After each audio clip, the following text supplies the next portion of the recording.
Naval Ravikant is a multi-millionaire, entrepreneur, investor, and modern philosopher.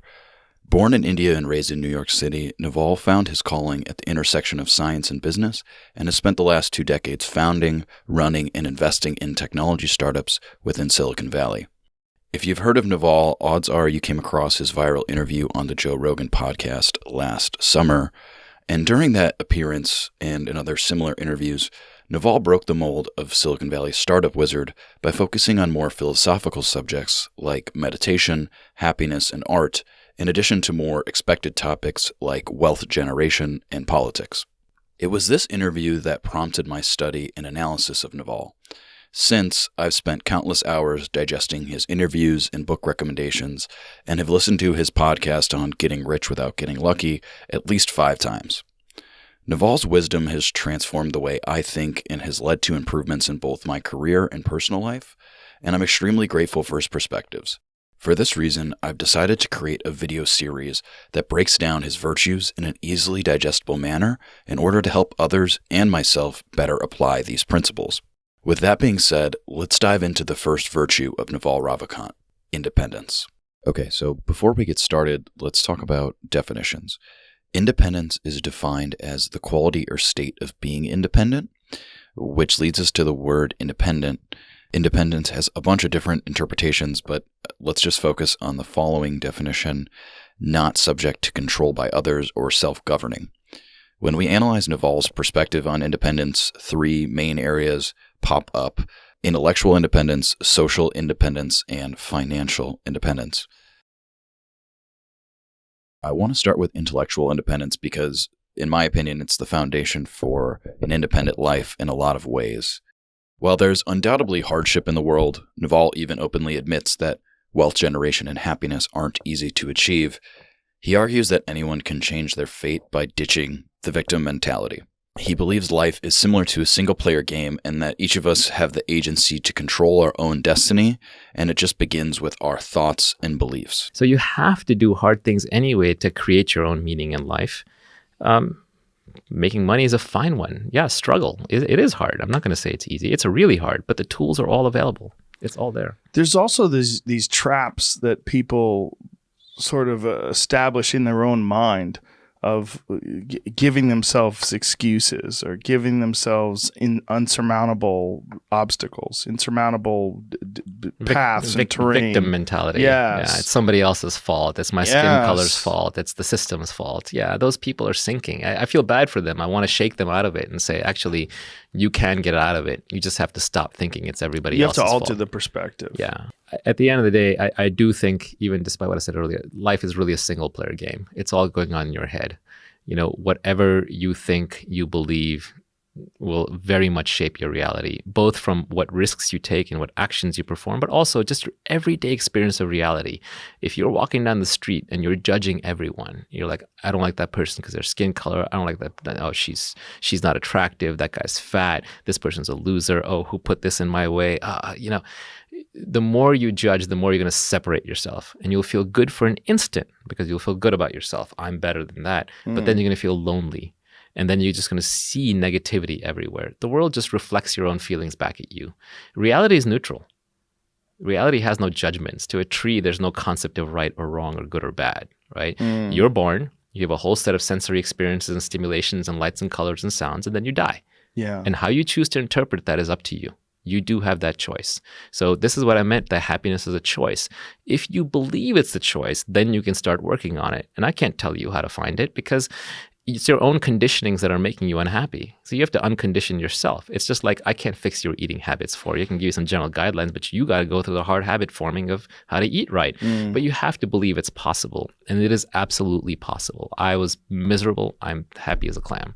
And it's not just the money. I got there before the money. I think that entire clip can be best summed up by one particular quote. It's your own conditionings that make you unhappy. In a lot of ways, this clip reminded me of the Stoic expression called amor fati, which is a mindset for making the best out of anything that happens. Amor fati is about treating each and every moment, no matter how challenging, as something to be embraced, not avoided. I think the concept of amor fati is best summarized by the following quote from Ryan Holiday's book, The Daily Stoic. Do away with labels altogether. Change isn't good, the status quo isn't bad, they just are, and events are objective. It's only our opinions that say something is good or bad. Decide to make the most of everything. But to do that, you must cease fighting. Naval explains that a majority of our conditionings are the result of socialization. Most of us do not think for ourselves and instead let other influences like politics and media determine our worldview. If all of your beliefs line up into one political party, you're not a clear thinker. If all your beliefs are the same as your neighbors and your friends, you're not a clear thinker. You're literally just, your beliefs are socialized. They're taken from other people.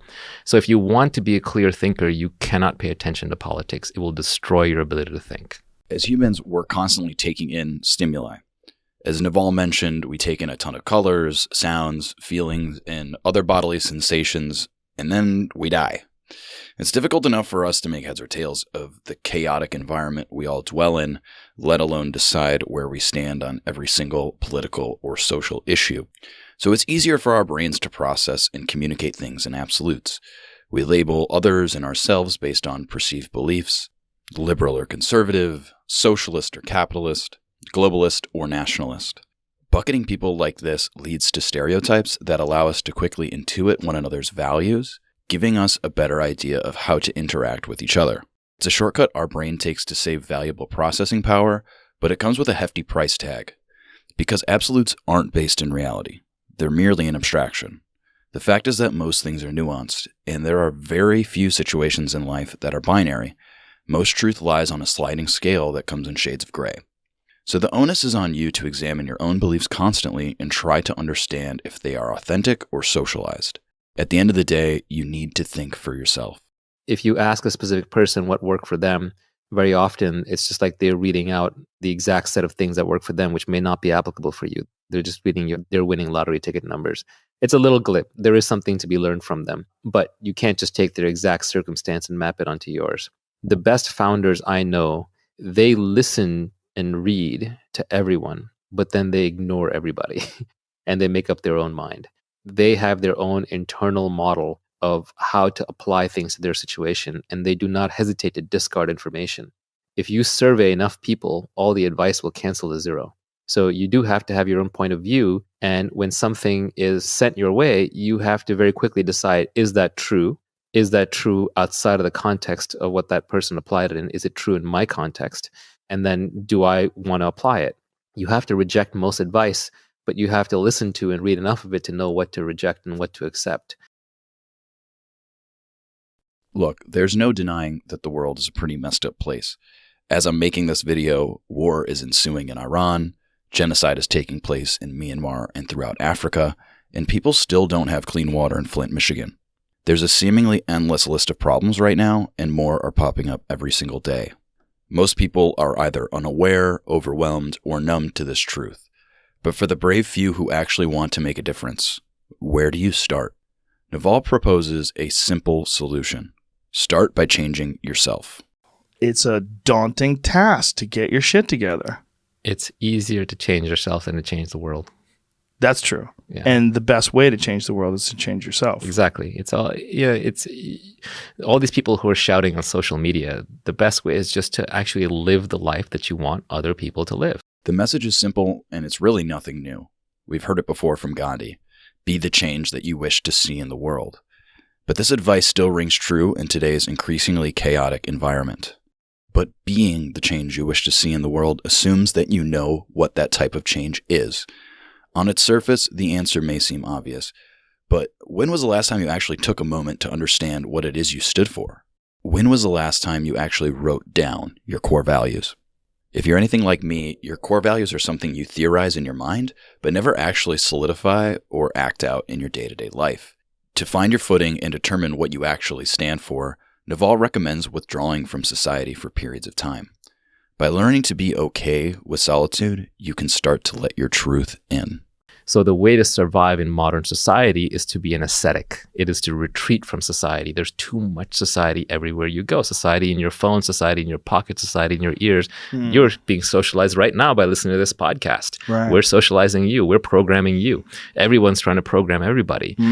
The only solution is turn it off. The only solution is to turn it off and concentrate on your breathing.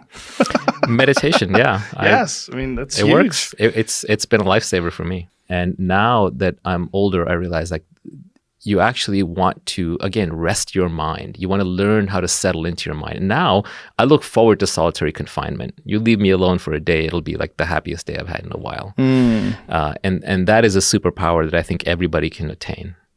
By creating space to process the chaos we're constantly bombarded with, you can start to finally think for yourself. From here, you can start to do the difficult internal work required to find answers to life's most challenging questions. This is how you create meaning for your own life. There was I was dealing with, this is a few months back, I was dealing with a question of, stupid topic, but the meaning of life, right? What's the meaning? How could that be stupid though? Well, in it's a sense, just trite. It's trite. You're not supposed to think about it. It's something you ask your parents when you're young. Yes. They tell you don't worry about it, or they say, Go get a job, hippie. Yeah, exactly. Go get a job, you freaking hippie. Or here's God. God is the meaning of life, right? Yeah. And so I was just trying to resolve for myself, like, what could the answer be? Right? Not what is the answer, but what could the answer be? And so at a core level, I was forced to kind of hunt down all these weird little things and really understand for myself. And it's got to be personal, right? But I have to establish for myself what it could and could not be. And that gave me some level of peace. So now I don't have to keep asking that question over. What is the meaning of life? I mean, I think the question is more interesting than the answer. Everyone should explore this on their own. I believe social independence comes from defining your meaning, which ultimately defines your mission. And this is what you spend your time and your life's work pursuing. If you understand what leading an impactful life means to you, and ideally that should be rooted in something you're deeply passionate about, life becomes much more simple, as all of your decisions should be made to align with your mission. As you start to see how energizing it is to pursue something bigger than yourself, your tolerance for bullshit dwindles. You'll start to have the confidence to say no to peer pressure and negative people. Of course, it won't be easy, but the road forward will be one you get to choose. That is social independence, and it's earned through courage. The first rule to financial independence relates back to intellectual independence. Because at the end of the day, financial independence is a mindset, and if you don't set your focus on gaining it, it will likely never happen. I plan to dive into Naval's full thoughts on industry and wealth generation in future videos, so for now, let's just focus on some of the high-level principles. In order to earn financial independence, you must first change how you value yourself. Naval recommends picking an aspirational hourly rate and only doing work for that amount. So no one is going to value you more than you value yourself. So you just have to set a very high personal hourly rate and you have to stick to it. So even since when I was young, I just decided that I was worth a lot more than the market thought I was worth, but I started treating myself that way. The price we earn is the price we accept from the market. If you don't start demanding a higher rate, how are you going to earn more? Sure, you could work for more hours, but time is finite. Plus, real wealth generation doesn't come from hourly work. Do you think Jeff Bezos and Warren Buffett became billionaires from hourly wages? To create wealth, you need ownership in business, either as an investor, an employee, or a founder. And getting ownership rarely comes from an hourly rate. It comes from doing creative work that serves a particular niche. And with the leverage the internet provides, this is becoming easier and easier. So the internet is an inter-networking tool. It connects everybody. That is its superpower. So you want to use that. What that helps you figure out is that the internet means that you can find your audience for your product or your talent and skill, no matter how far away they are. So what the internet does is allows any niche obsession, which could be just the weirdest thing. It could be like people who collect snakes, to like people who like to ride hot air balloons, to people who like to sail around the world by themselves, just one person on a craft, or someone who's obsessed with miniature cooking. Like there's this whole Japanese miniature cooking phenomenon, or there's a show about a woman who goes into people's houses and tidies it up, right? So whatever niche obsession you have, the internet allows you to scale. Now, that's not to say that what you build will be the next Facebook or reach billions of users. But if you just want to reach 50,000 passionate people like you, there's an audience out there for you. With social media and the rapidly decreasing costs of content production, the barriers to entry are at an all-time low. If you want to create a product or any form of art, you can launch a brand and start earning a living faster than ever. In fact, some of the most powerful and wealthy people in the world have used their own name to build brands no one can compete with.